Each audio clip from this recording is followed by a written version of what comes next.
أعوذ بالله من الشيطان الرجيم بسم الله الرحمن الرحيم وتوكل على الحي الذي لا يموت وسبح بحمده وكفى به بجنوب عباده خبيرا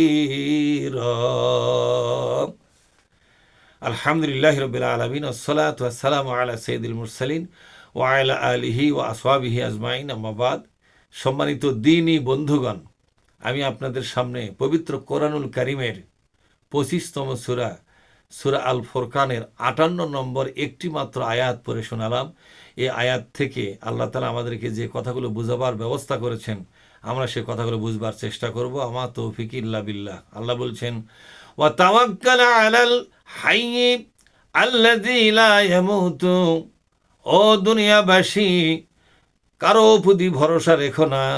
কিসের আমেরিকা, কিসের রাশিয়া, কিসের পরাশক্তি, কিসের শক্তিমান, ভরসা কারো উপর করার প্রয়োজন নাই। ওগুলো ভরসা পাওয়ার যোগ্য নয়। ভরসা পাওয়ার যোগ্য আমার আল্লাহ রব্বুল আলামিন। সুবহানাল্লাহ। তাই আল্লাহ পাক বলেন, তাওয়াক্কাল, তোমরা ভরসা করো। এই ভরসা করা সাধারণ বিষয় নয়, এটা একটা ফরজ ইবাদত। বান্দা আল্লাহর প্রতি ভরসা যখন করে, নামাজের মতো, রোজার মতো, হজের মতো, জাকাতের মতো আর একটা ফরজ ইবাদত শুরু হয়ে গেল। ভরসা করাটাও আল্লাহ পাকের উপরে, এটা হলো ফরজ ইবাদত, এটা নফল বা সুন্নত নয়। কারণ হলো আল্লাহর প্রতি ভরসা যখন কমে যায়, মানুষের প্রতি ভরসা যখন বেড়ে যায়, টিকে থাকার জন্য যখন ভারতই হয় একমাত্র অবলম্বন, টিকে থাকার জন্য আমেরিকাই যখন একমাত্র অবলম্বন হয়ে যায়, ইহুদিরা একমাত্র অবলম্বন হয়ে যায়, খ্রিস্টানরা একমাত্র অবলম্বন হয়ে যায়, বৌদ্ধরা একমাত্র অবলম্বন হয়ে যায় টিকে থাকার জন্য, আল্লাহর প্রতি ভরসা তখন কমে গেল। এটাই হলো আল্লাহর দেওয়া ফরজ ইবাদতকে বিসর্জন দেওয়া আর মানুষের ইবাদত শুরু করা, এটাই হলো আল্লাহর সঙ্গে সরাসরি শিরক করা। তাই আল্লাহ তাআলা বলছেন, তুমি তার প্রতি ভরসা করো।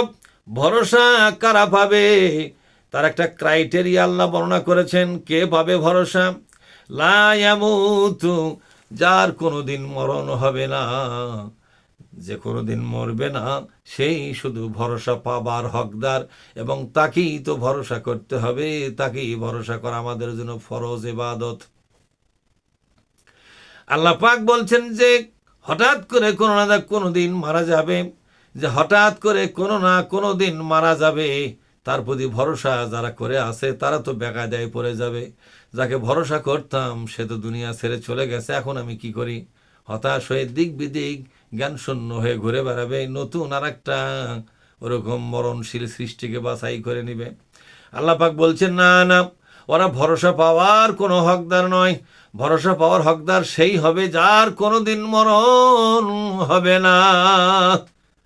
লা ইয়ামুতু, যার কোনোদিন মরণ হবে না।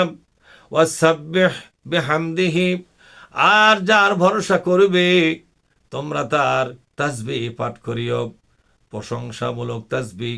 ওয়াসাব্বিহ বিহামদিহি, হামদুন মানে প্রশংসা, সাব্বিহ মানে তাসবিহ, প্রশংসামূলক তাসবিহ তোমরা পাঠ করবে সর্বক্ষণ। তোমরা আল্লাহর প্রতি ভরসা করিয়া আল্লাহর প্রশংসামূলক তাসবিহ যদি সর্বক্ষণ করতে পারো রে বান্দা, আল্লাহ পাক কি বলেছেন? ওয়ামান ইয়াতাওয়াক্কাল আলাল্লাহি ফাহুয়া হাসবুহু, যদি কোনো ব্যক্তি আল্লাহর প্রতি ভরসা করে, আল্লাহ ওই বান্দার জন্য যথেষ্ট হয়ে যায়। সুবহানাল্লাহ। তাসবির মাধ্যমে আল্লাহ রহমত আসতেই থাকবে এবং ইসলামের ময়দানে টিকে থাকা তার জন্য সহজ হয়ে গেল। সুবহানাল্লাহ।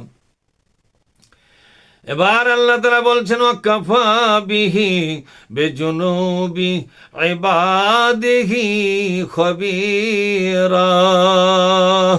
আল্লাহ এমন তার বান্দার সমস্ত গোপন এবং প্রকাশ্য সর্বপ্রকার অপরাধ গুনার কাজ এগুলো আল্লাহ নিজেই জানা যথেষ্ট, আর কারো জানার প্রয়োজন নাই। কেননা আল্লাহ যেহেতু বিচারক, তিনি যখন সব জানবেন, সব বুঝবেন, ওই বান্দার পক্ষে অথবা বিপক্ষে রায় ঘোষণা করাটা আল্লাহর জন্য যথেষ্ট এবং সহজ হয়ে গেল। তা আল্লাহ পাক বলছেন, আমি তোমার এমন আল্লাহ, তোমার জীবনের গোপনে এবং প্রকাশ্যে যত ভুল করেছ, অন্যায় করেছ, এই ভুল এবং অন্যায়গুলোর ব্যাপারে সমস্ত খবর আমার কাছে আছে। এ ব্যাপারে আমি একাই যথেষ্ট, কারো কোনো সহযোগিতা লাগে না। আমি ফেরেশতার মাধ্যমে তোমাকে চিনি না, আমি আমার কোনো সৃষ্টির মাধ্যমে তোমার অপরাধ আমার খোঁজার প্রয়োজন নাই, কোনো গোয়েন্দা টিম লাগাই না।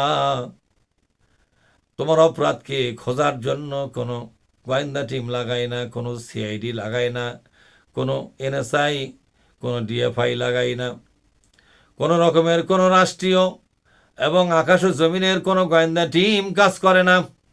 যারা করতেছে তারা তোমাকে বুঝাবার জন্য, কিন্তু আমি তোমার গুনাহের ব্যাপারে একাই এমনভাবে জানি, কোনো সাহায্য ছাড়াই, কোনো অবলম্বন ছাড়াই। যেহেতু আমি তোমাদের আল্লাহ, এই জন্য তোমাদের গুনার ব্যাপারে আমি একাই জানার ব্যাপারে যথেষ্ট। সুবহানাল্লাহ। সেই জন্য ওই আল্লাহকে ভয় করো, যিনি কোনো মাধ্যম ছাড়াই, কোনো মিডিয়া ছাড়াই, কোনো সহযোগিতা ছাড়াই, কারো কোনো সাহায্য ছাড়াই আল্লাহ তার বান্দার সমস্ত অপরাধগুলো তার নিজের চোখে দেখতে পায়, শুনতে পায়। এই কথার দ্বারা আল্লাহ পাক বান্দাকে সতর্ক করে দিয়ে বললেন, দুনিয়াবাসী, তোমরা যে অন্যায়গুলো করো, যে ভুলগুলো করো, যে অপরাধগুলো করতেছো, তোমরা আল্লাহকে আসলে ভুলে গেছো। আল্লাহ কিন্তু এগুলো সব নিজের চোখে দেখতেছেন, রেকর্ড করে রাখতেছেন। আল্লাহ এগুলো জানার জন্য তার নিজের চোখেই যথেষ্ট। কোনো মিডিয়া দরকার হবে না, কোনো মাধ্যম দরকার হবে না, কোনো রকমের সাহায্য সহযোগিতার প্রয়োজন নাই। আল্লাহ নিজেই জানবেন, নিজেই তার চূড়ান্ত বিচার ফায়সালা করে দিবেন। সুবহানাল্লাহ। মহাবিশ্বের মালিক এই ছোট্ট একটা আয়াতের মাধ্যমে আল্লাহ পাক আমাদের যে হেদায়েত দান করেছেন, হেদায়েতটুকুন বুঝে নিয়ে কবুল করার তৌফিক দান করুন। আল্লাহুম্মা আমিন।